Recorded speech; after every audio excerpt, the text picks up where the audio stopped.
Welcome, Spartans, to Mission Debrief.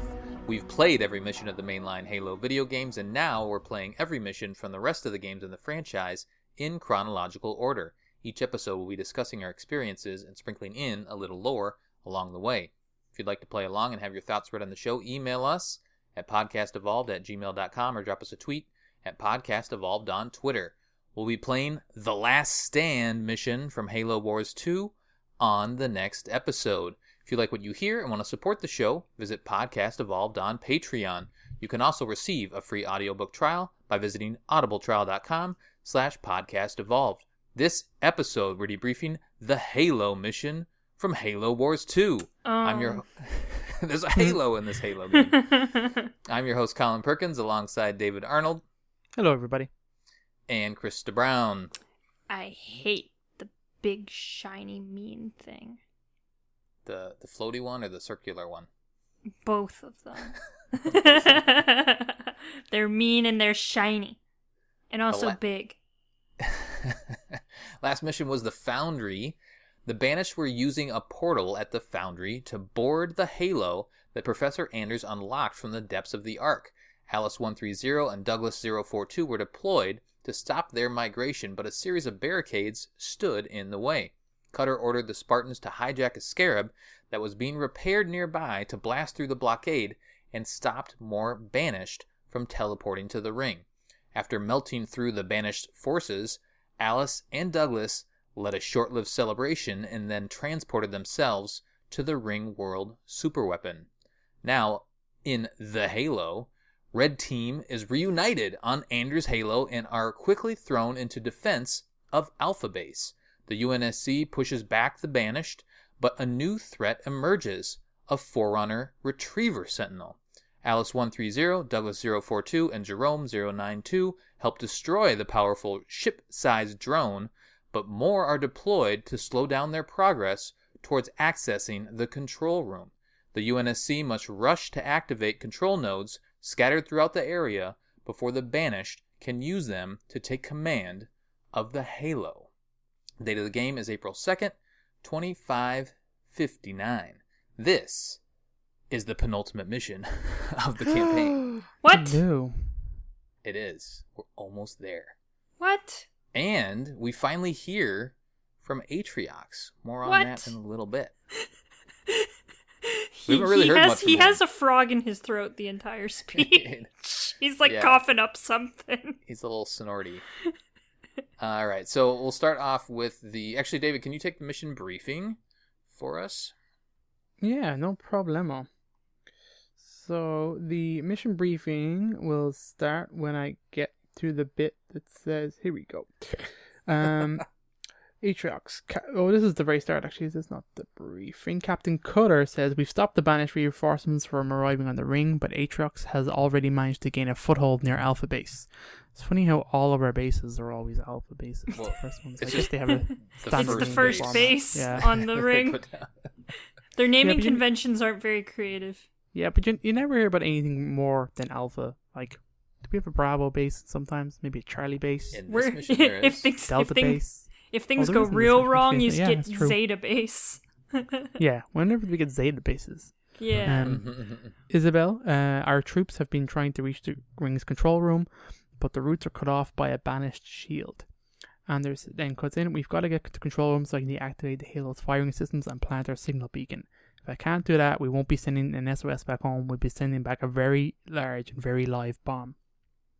Captain Cutter then says, if Atriox gets control of this Halo, he'll be holding a gun to the head of all life across hundreds of light years.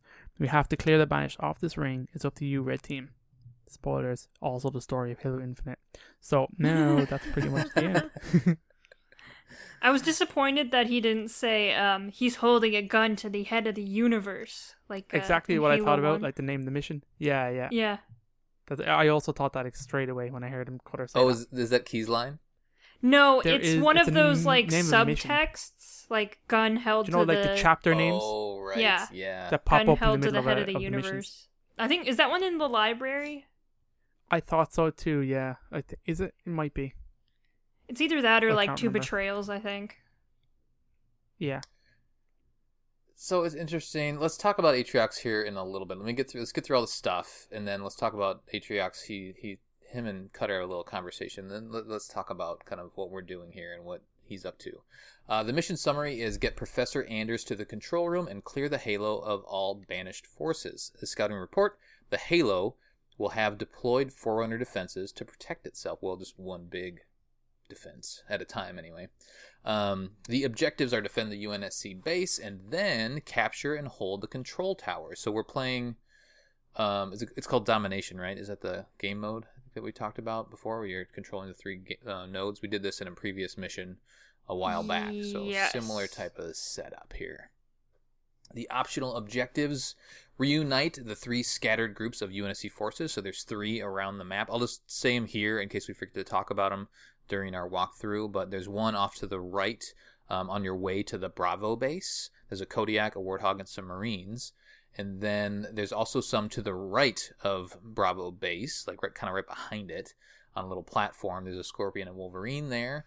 And then to the left of Control Tower C is a Hornet and Warthog. Again, I don't rotate my camera that much, so I'm not using north and south and stuff like that because it's never up when you actually get control. The another optional objective is rescue Bravo base. Then also destroy the banished base, and the final optional objective is win domination, controlling all 3 points. Bonus objectives: lose no more than 5 units to the Retriever Sentinel, kill 10 enemies with the Vulture ability. That one was a little bit hard for me because we'll talk about that in a little bit. And then keep the enemy from acquiring more than 700 tickets. The part time is 20 minutes. The scoring goals, for gold, it is 115,000. Silver is 50 to 114, and bronze is 16 to 49. There is one skull, and it is After Party. And once you rescue Bravo base, you unlock After Party. And the skill is anytime a fire base is destroyed, the player who owned it gets a tank and infantry unit. Well, that's nice. The final score is decreased if you have that active. Krista, what's in the toy box? Oh my god, there's so many things.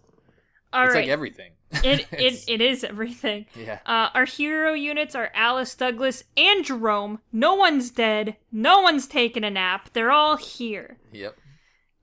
We start with a command center with 7 slots, and you can upgrade it to a headquarters, which gets you some nice things. You can take 2 more fire base slots and a few 1-slot mini bases during the mission, and of course you get a second base. Yeah, a couple of fire bases, yeah. Yeah. You get the Bravo base, and then you can also take over that banished spot as well. So you can get 3 total. Woo! Alright, so base defense. We have turrets, anti-infantry, anti-vehicle, anti-air, and siege turrets. Oh my god, the siege turrets are so useful in this mission. Good. Oh, Yeah. they're so good. So good. They cost 900 though. They take a lot, but It's worth it anyway. yeah. We have Marines, which you can upgrade to grenade throw and then combat tech. We have Jackrabbits. I don't even know what those are. You can get a mini frag launcher and a support drone. We can get structures, supply pads, which you can upgrade, generator, which you can upgrade. We have the barracks, which you can upgrade 3 times. That has Hellbringers that can be upgraded, and snipers that can be upgraded twice, and Cyclopses that also can be upgraded. There's so many upgrades! Okay. We have the garage that can be upgraded. Warthogs that you can give the gauze cannon. Wolverines. Mm-hmm. Scorpions that you can get the canister shell. Mm-hmm. We also have the air pad, which you can upgrade 3 times, which you should. Definitely do that. There's the Hornet, which you can upgrade, which you should. And you have a Nightingale, which you can't upgrade, but you should build a shit ton of those. And also you can get Vultures, so you should build a shit ton of those as well. Yep. Let's really quickly, let's just talk about here, since we're mentioning the Vultures. Sure. The special ability takes forever, doesn't it?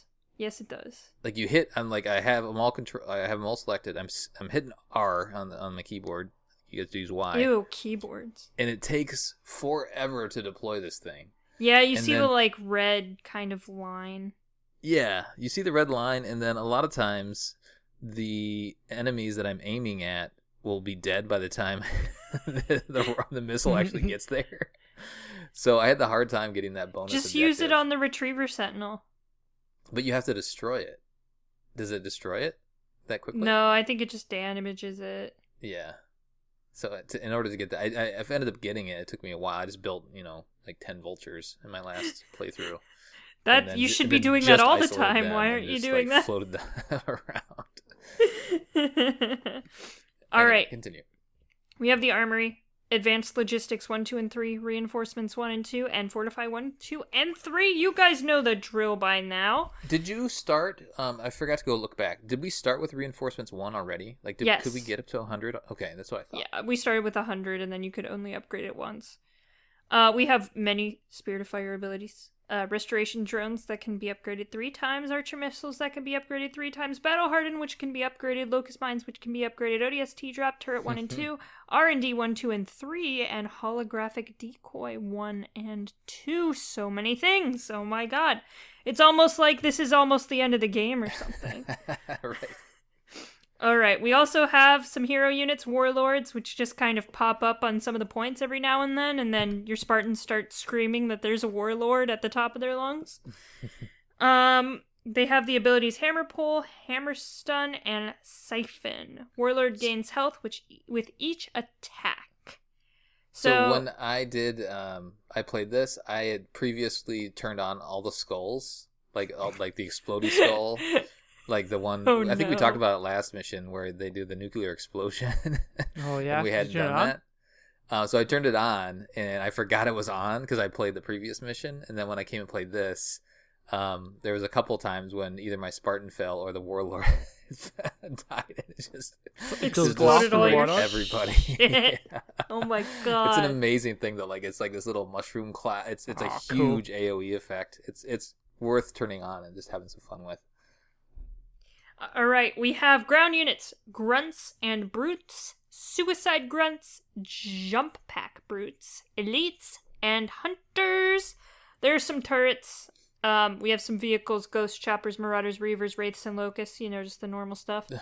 Air units, we have Spirit Dropships, Banshees, Engineers, and Shrouds. Did you see? I think I saw a Shroud, but maybe it's a Blisterback? I think it was a blisterback. I saw a bunch of the blisterbacks. Oh, you did? Okay. Yeah, so yeah, it wasn't Shroud. Yeah. Okay. The Shroud is kind of this weird niche thing that shows up like once. Okay.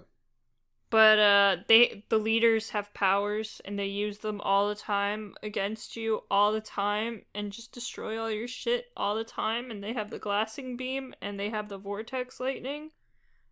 Did he? So yeah, I played he did use the vortex lightning. He did? Okay. Yeah. And then the glassing beam was weird. Remember last time we talked about how the Enduring Conviction isn't around anymore, and last mission they didn't use these, but somehow they still have the glassing beam. I don't know how they're doing that. I think it's cheating. I think they should be banned, actually. I think you're right. They've hacked the game. Oh man, it just makes me so... I don't care about the vortex lightning as much, but the glassing beam makes me so angry. Yeah, whenever you see the targeting system it's on the ground, you're like, God no. damn it, seriously? Yep. And then at this point I don't even try to run. I just sit there and watch all my units die. I'm like, oh good, this is great. A couple times I just dropped the restoration drones right on top of it and then just kind of moved them around a little bit. Yeah. And tried to offset the glassing beam. It's just really annoying. Also, the Banished have some unit buff powers that may be in use, like Veterancy. Yeah, you got it this time. That was it. You I didn't did get it. a second I did it, time Mom. though. I You did got it, the first Mom. time. Mom, start baking the cake. I did it. Hi, Mom.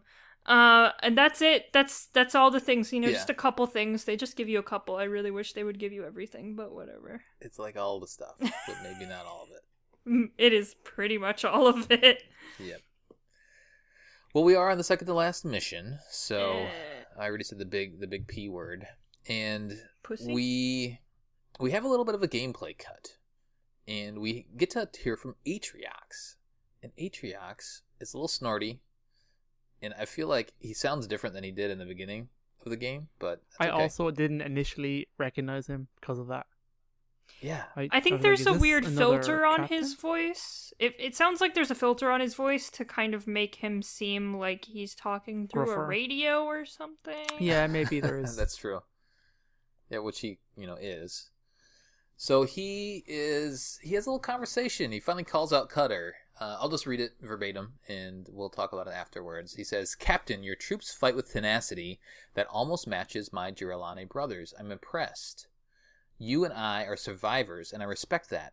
So I offer you a boon. Take your troops, take your ship, leave now, and I will not hunt you down. Captain Cutter responds. He says, did you make the same offer to the people you slaughtered at the outpost?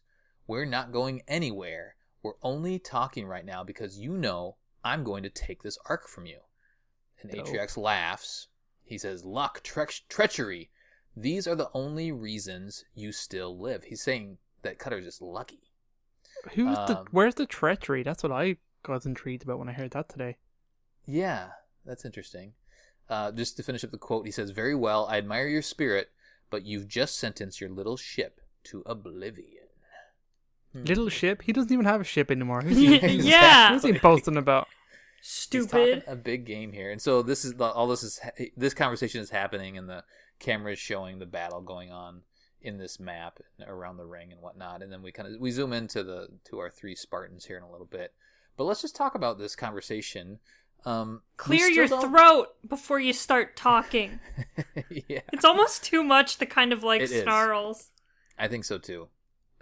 It's a little off-putting, and I'm an Atriox guy, but yeah, the way he sounds in this isn't great.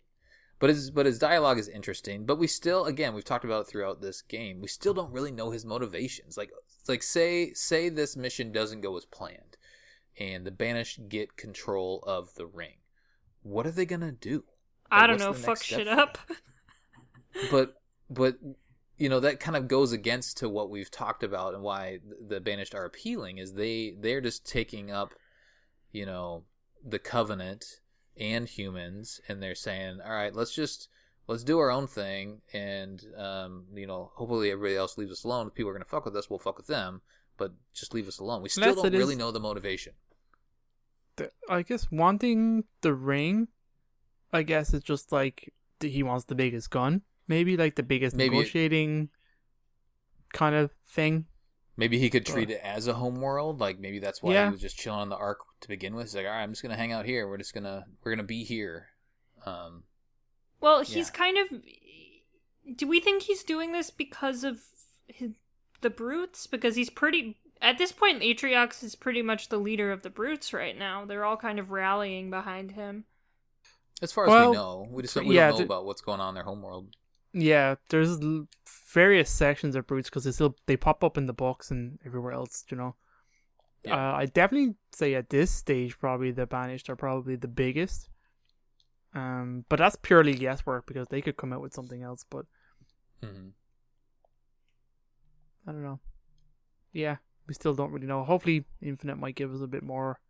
And I don't know. Will the next book include something? Maybe, who knows? Yeah, I mean, we still have another mission to figure out some more, and there's a Phoenix log. I think that Krista might have some more insight on. I think it is another Atriox log, so maybe there's a little bit more in there. But it's just interesting. My interpretation of Atriox and the Banished, based off everything that we've been given so far, is they just want to be left alone. They don't want to be oppressed. They don't necessarily have that same world domination view as the Covenant.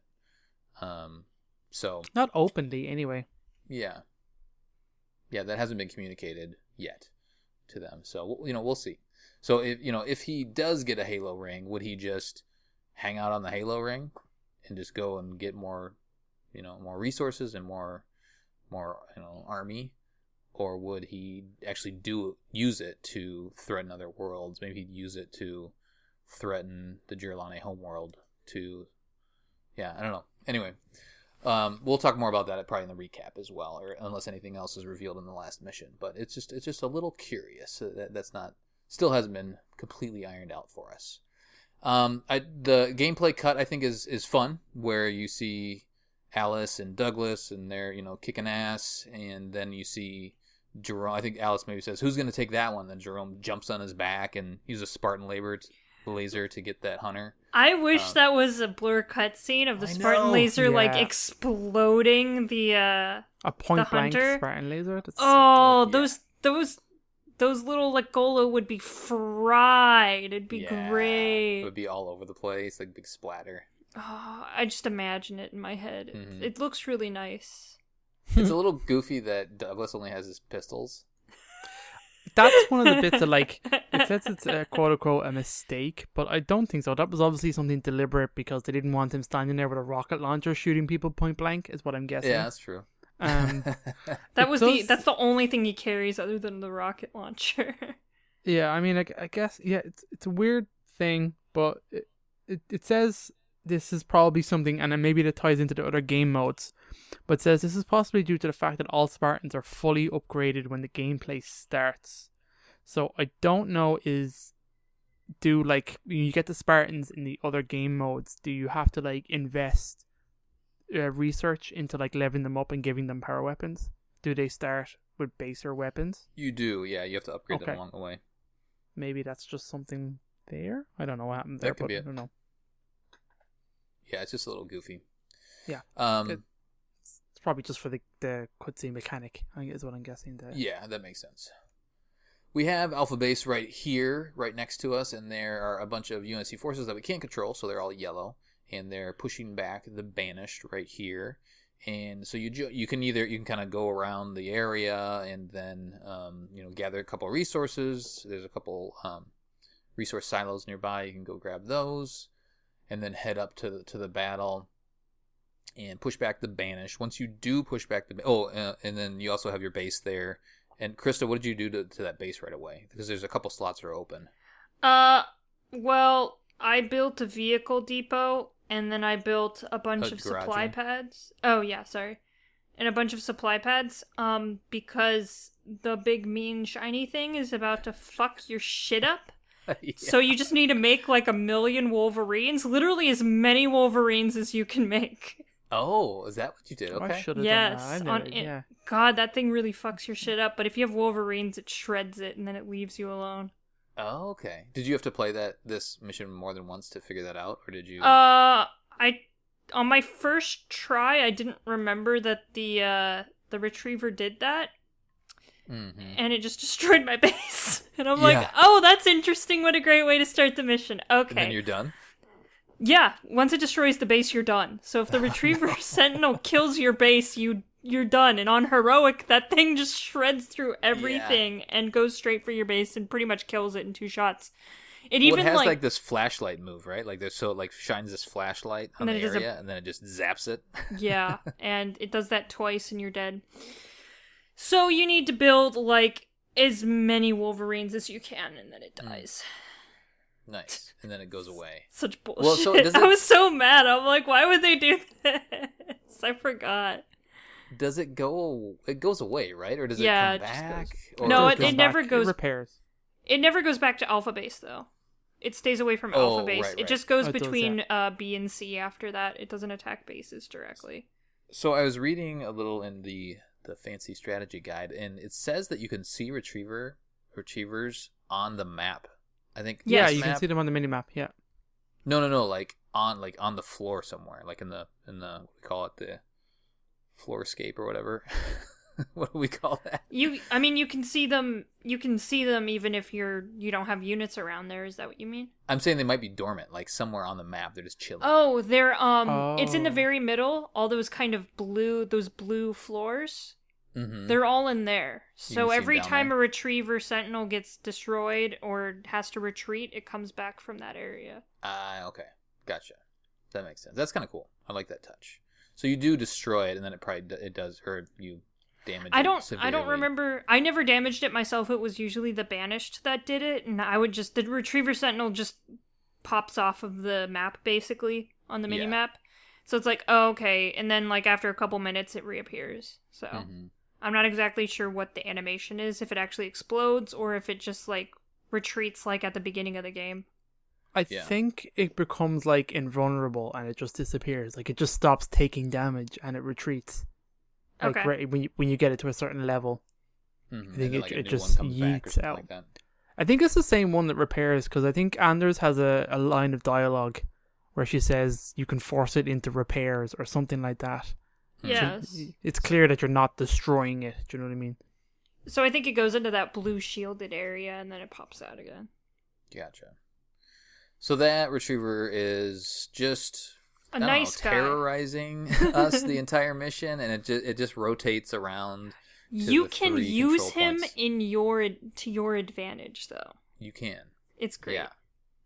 Do you want to talk about that a little bit, Krista? Sure. So the Retriever Sentinel pretty much exclusively attacks point B and C, and it kind of circles around that area. So if there are a bunch of banished at, like, point B, because they kind of tend to hang out there, the Retriever Sentinel will literally just go there and kill every single one of them, and then once it leaves, you just kind of, like, mosey your way on over and take it over. Then it goes over to C, and then it kills all the banished at C, and then you mosey your way back over to C, and then it goes to B.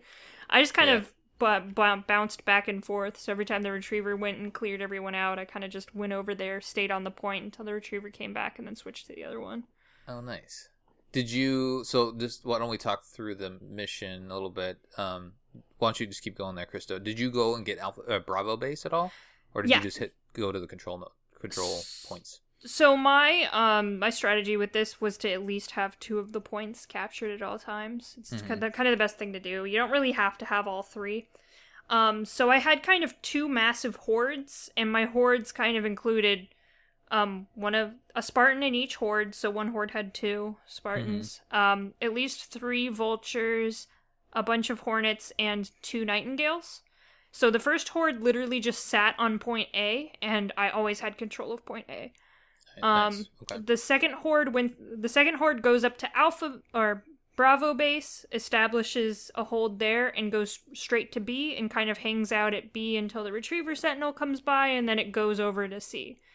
So there's like in between those two points, there's like a power node, and that power node is a safe space. It's like all the way at the top of the map. So they kind of hung out there and just kind of bounced between the 2 points. So you said your initial army you sent over to the left of the base where A is? Yes. Okay, and then meanwhile you built up a new army and then sent them up to Bravo base? Yes. Okay. I had 2 armies that I kind of was in. Like, the first army's really easy because it just sits on point A, and on Alpha base I also built 2 siege turrets at the back, and those siege turrets cover point A as well. Yeah, those are nice. It's really nice. So they kind of were, they didn't really have a problem at all. So I kind of just let them sit there, and every once in a while I checked on them, but they really didn't need anything, because of course I had the 2 nightingales healing them up and stuff, so I kind of forgot about them, and then the second horde is the one I kind of had to, baby a little bit. Did the glassing beam bother one or the other more? It tended to bother the one that was fighting enemies at the time. So if there were enemies around the first point A, then the glassing beam would hit there. If I was fighting people with the second horde at point B and C, that's when I would get it. So you don't necessarily need to be active or like looking at those units. The glassing beam can hit your units even if you're not looking at them. And so that's why one of the reasons. And at that point, like, I was at like 119. So every time a unit died, I knew a unit died, and I could just replace it. Oh, right, yeah. So I just watched that counter, and then if a bunch of units go down, I know they probably hit a glassing beam, one of the 2 hordes. So the 2 armies.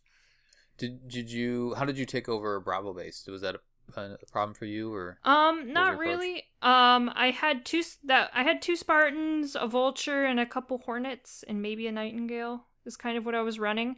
I approached it from the bottom, which is where that power node is, and it's like a couple hunters, a sniper elite, and like one of those anti-air vehicles. And those die pretty quickly. And then I go over to the left of Bravo base, and there are 2 wraiths, and I have both of my Spartans capture one of the wraiths. Nice. Yeah. And then I go over to the top of the base, and there's just a couple more stuff, but at that point, like, they clear up pretty easily. Yeah. There's a little mini base kind of next to it to the right. Yeah. That you need to clear out, otherwise they'll keep sending little attacks on your base. So what you did is you you built an air base down on the main, an alpha base at some point. I had your air units? 3 air bases. So I had really? one. I had one at Alpha Base and 2 at Bravo. One of the Bravo air unit things was pretty much specifically just for upgrades. Mm-hmm. So I could still churn out units on one of the air pads while also upgrading them on one of the other ones. Okay. And then Nice. once all the upgrades were done, like one of them made Hornets and one of them made Vultures.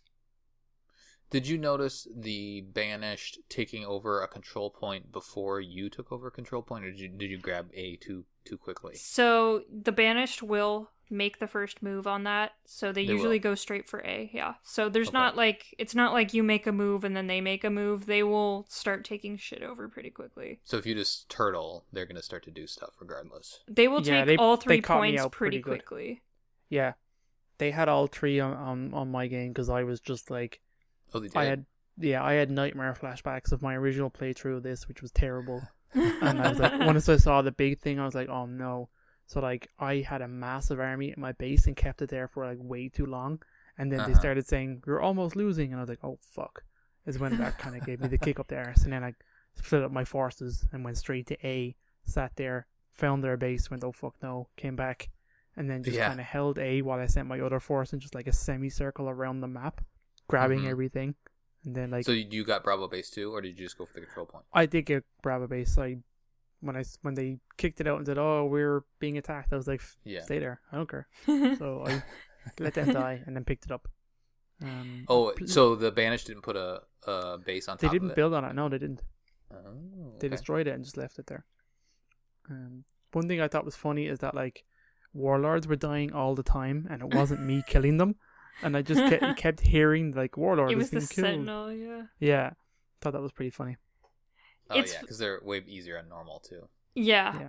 Well, and if you're playing on heroic and you turtle and you let the Banished capture points, they will make a literal army on every single one of the points. The only ones like A just becomes impossible to hold. Yeah, I know. So it's you want to make sure you populate. They were on A. constantly dropping engineers or flying in and spirits coming in and so dropping out annoying. like all the time. Now I know it makes sense because like they're fighting you and stuff, but I was like, God damn it, stop! Can Yeah, you they give me a Take the break? point, just let me have Can I it. have a breather? The spirit dropships drop a lot of armies. Yeah. Oh my god, Yeah, they do. what is the capacity for those spirit dropships? Right. Yeah, man. I mean, dropships in this game have just infinite capacity. They can drop literally anything. Just black holes inside of them. David, did you eventually take the base kind of off to the left of your alpha base? No, I bench didn't. base? I didn't You take. just I left didn't it? take their one. Yeah, I left their one. Okay. I tried it once with like my force, but then I honestly left it way too late to get the control points to the point where I almost lost the game. Like they were very close to 3,000. So when I found their base and I was kind of testing the waters as maybe I'll attack it, I was like, I lost that like army, and then they started taking C immediately. I was like, oh fuck! I had to like yeet a bunch of forces over there, do some ODSTs, drop a turret, just to stop them from taking it because I came very close to losing. So I was just like, okay. Once I captured it back, I was like, I just left the base and let the counter go up. I just defended for like maybe 2 or 3 minutes before like I won the game. So I was going to ask you about that. So you did an ODST drop to like recapture a control point or defend it? Yeah, I did an ODST and I did loads of turret drops. To be honest, Okay. They were Nice. very handy just to have something to drop on top of an enemy and just to distract them from like taking the point. What Well- was Found it quite your useful. leader point like distribution? Where do you put all your points that you get along the way? I had way more than I needed, but I did put it into archer missiles, drones, veteran C, and the R&D one last. I didn't bother leveling up like anything else. Yeah. I dropped a ton of archer missiles and had great fun because on normal, when they're maxed out, they just wipe out whole units and tanks and stuff. I had great fun just dropping them on shit. How about you, Krista? Where'd you put your points? Pretty much the same. I fully upgraded archer missiles and restoration drones, and then battle hardened is what I did. Really.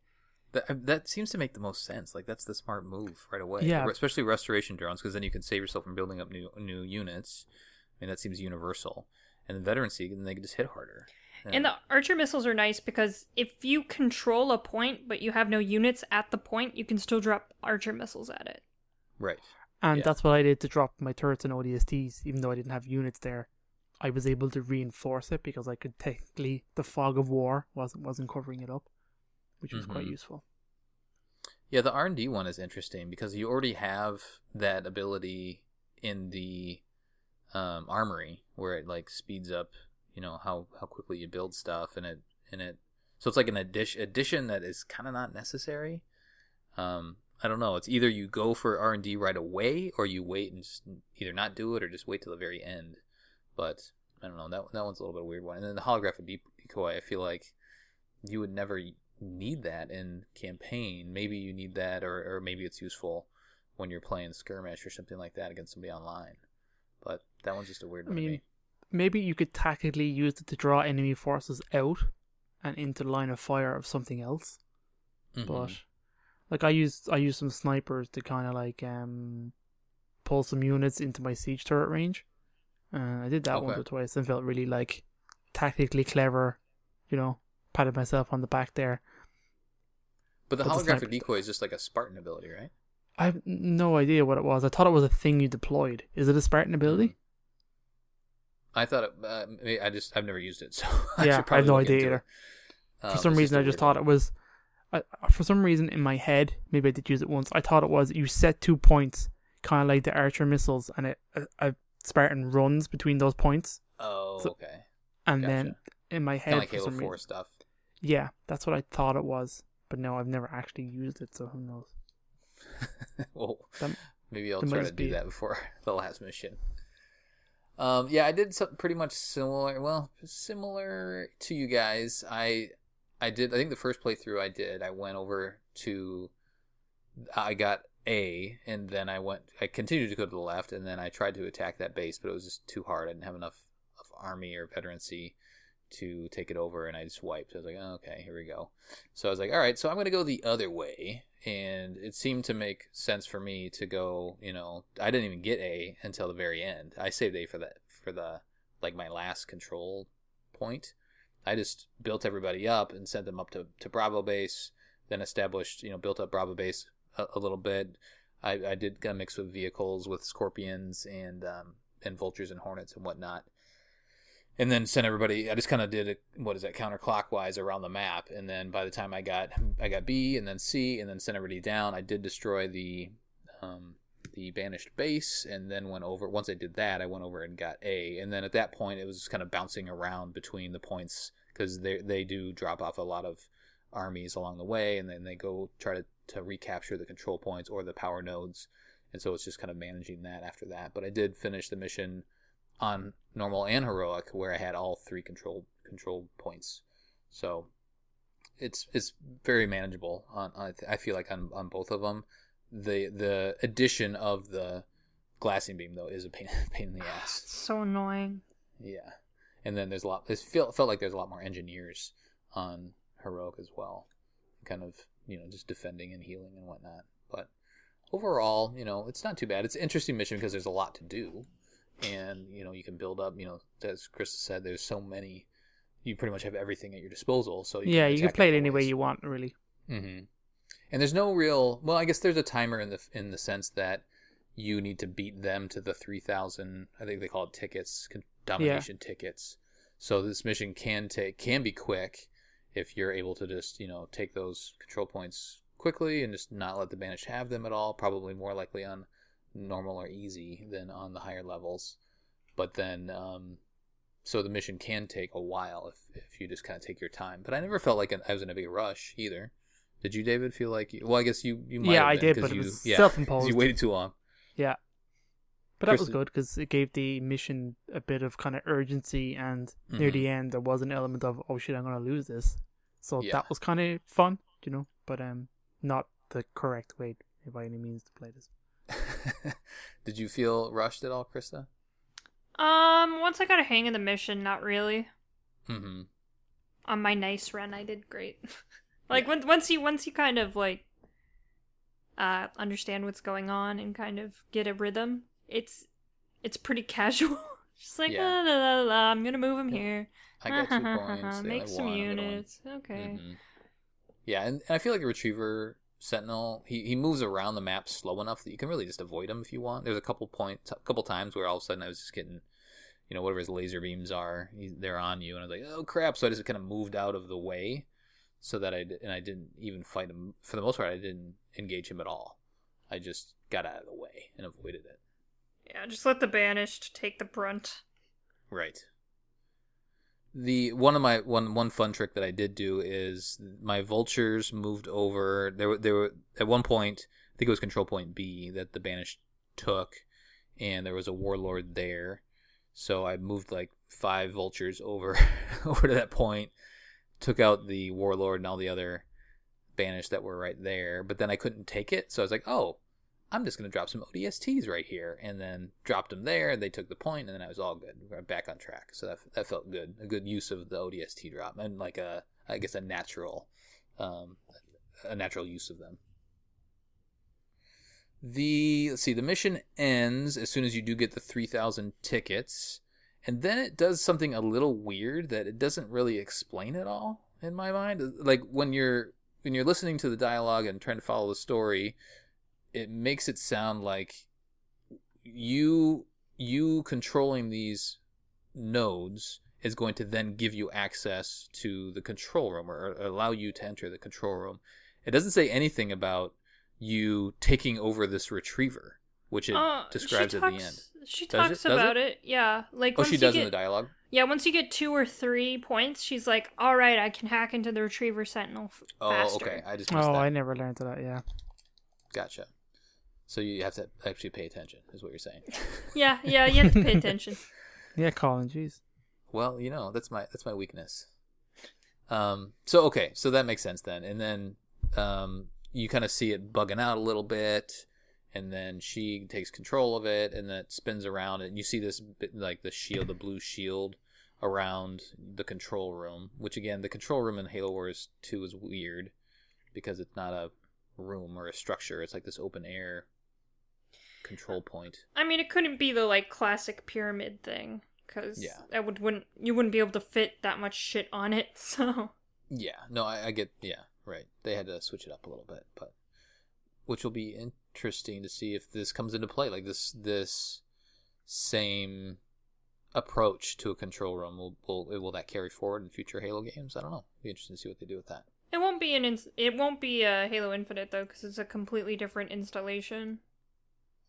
True. From like these ones, it's not part of the Arc ones. It's not part of the Arc Halos.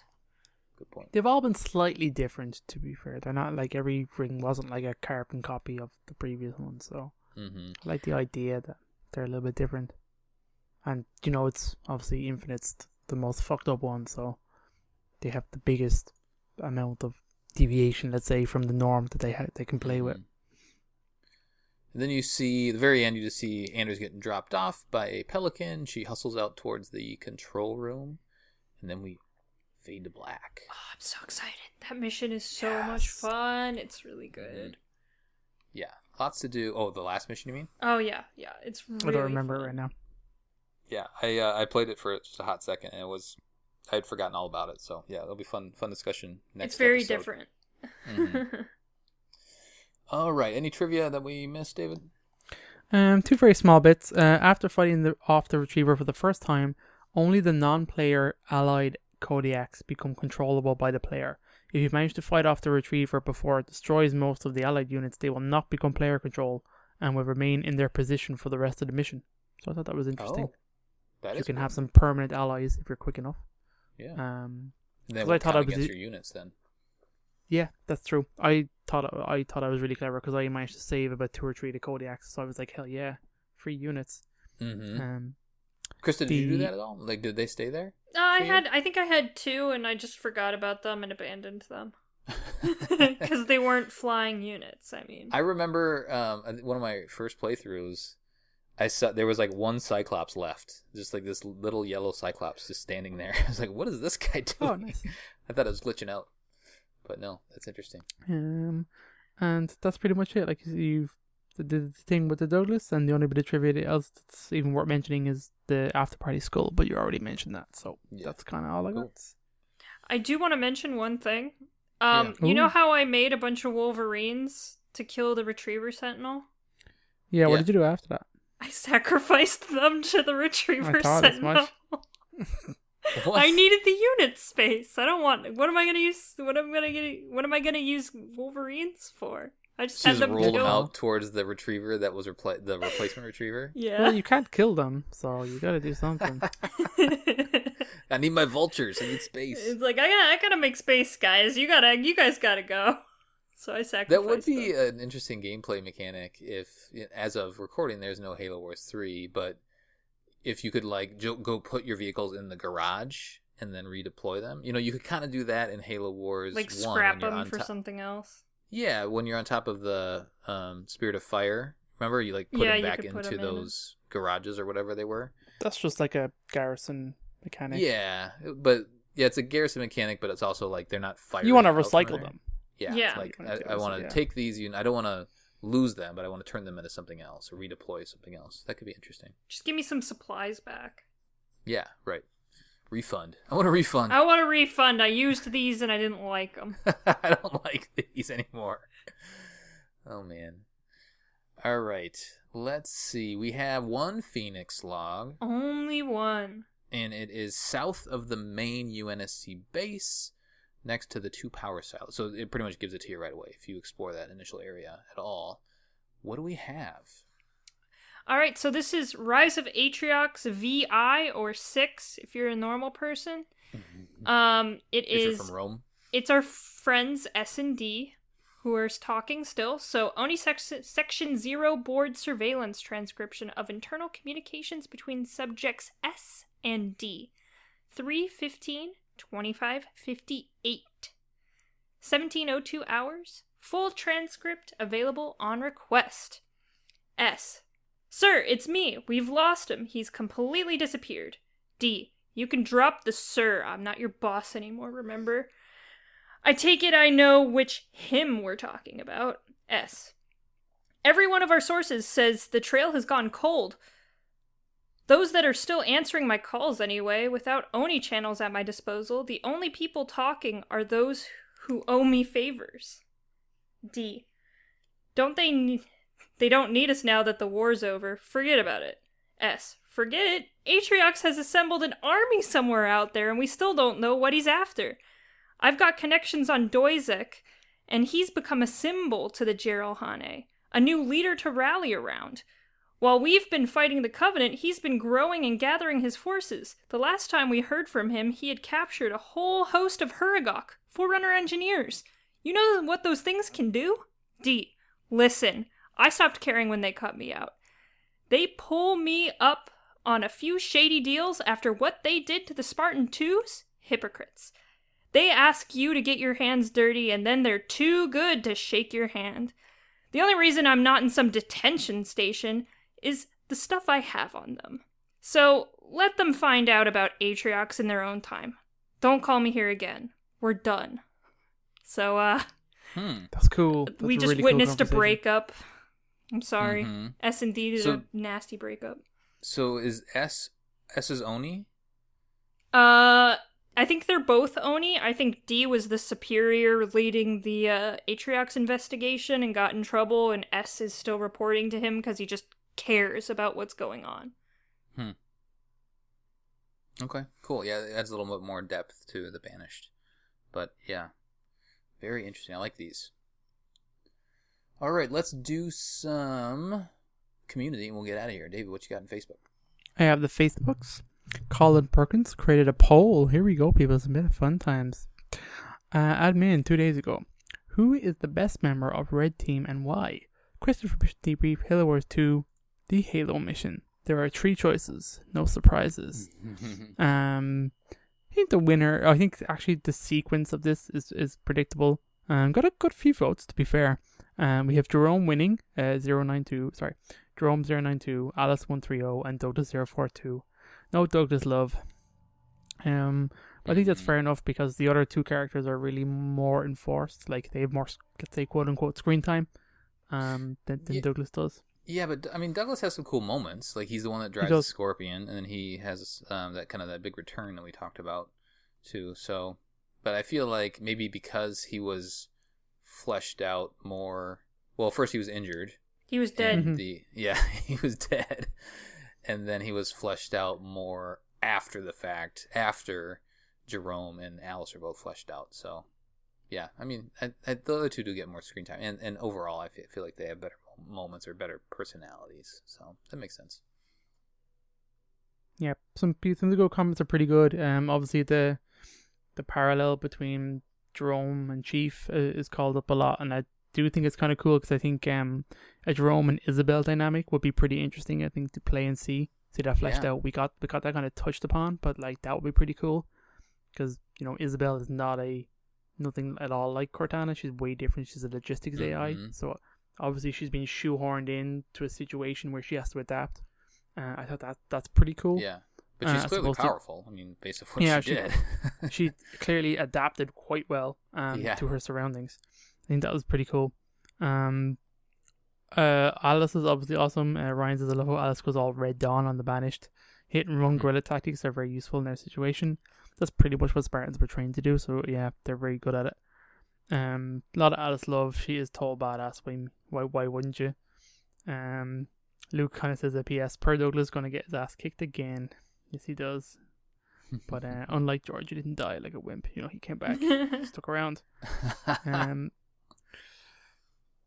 I love Ethan. He says, unknown, it's impossible to tell them apart. Yes, Ethan, you get a like, my buddy. That's very good. I'm all about that. Yeah, I mean, pretty much people's comments, a lot of Alice and Jerome love. Good stuff, yeah. Cool. Thank you for participating, Facebook. We love you all. Discord, what do you have to say? All right, Alice with 9 points, Jerome with 7 points, and Douglas with 2 points. Oof. I was the one that voted for it, because in Discord it gives everybody one vote automatically. So yeah. I gave Douglas a pity vote. Aww. So he got no votes, is what you were trying to say. He got no votes, yeah. Claptrap says, Alice is best girl, she's female George. Is she dead? Oh. Oh no. She's not. No. Maybe she will be after the next mission. Prophet of Rhyme says, Alice do the best. The wise ass of Red Team. Matt says, Jerome is the de facto leader of Red Team. Therefore, Jerome is the best, period. Okay.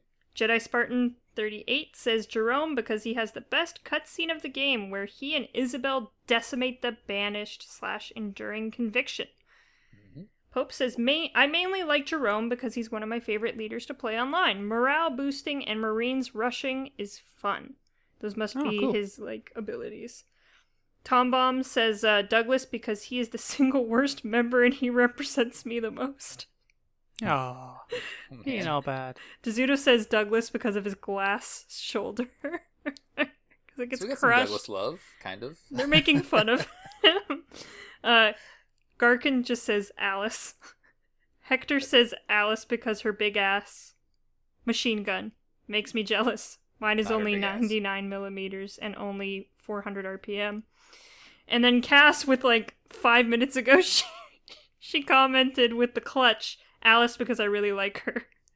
Perfect. Yeah. Nice. I do like Alice. She won the vote on Discord, is that right? Yeah, she did. By 2 points. Very good. Thanks for your thoughts, Discord, as always. Really quick, how are you guys feeling now going into the last mission? David, are you feeling like this is the end of the game, or does it not quite feel like this is the end of the game? Not really. I'm kind of... I guess I should know, but I was totally shocked by this mission. I thought I was maybe halfway. Do you know what I mean? I don't know. The climax of the story isn't clear yet.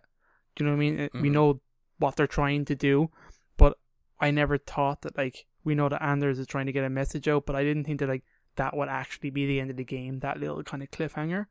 So I don't want to get too far ahead of myself, but I do feel good. I mean, the story is interesting when you just break it out.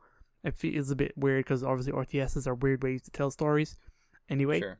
But when you kind of break it out, watch the cutscenes, know what the characters are saying and what their objectives are, it is pretty cool. It is a cool story. So I'm pretty pumped going into the last mission because I can't actually remember it. Yeah, it's interesting as the game has unfolded. We're really just as the UNSC, we're really just kind of pecking away at the Banished. This whole thing, like, there's never this, like, if it was the UNSC forces against the Banished forces straight up, the Banished would probably win, right? Because they have more, and they have a lot of powerful forces. But the way that this campaign has unfolded, it's like, okay, we can't beat the Banished straight up, so we got to go, take away the portals, and then we got to go, do a couple other things to kind of reduce their strength so that we can then, I don't know, well, I guess... Well, we took out the Enduring Conviction, and then our whole plan is to use this Halo to then call for help. So it's like it's not a straight up 1-to-1 fight. It's a little bit, it's like guerrilla warfare, right? I don't know, Krista, how are you feeling about it? I'm really upset because there are like 5 files in my computer called Halo, and I'm not sure how I'm gonna name this file.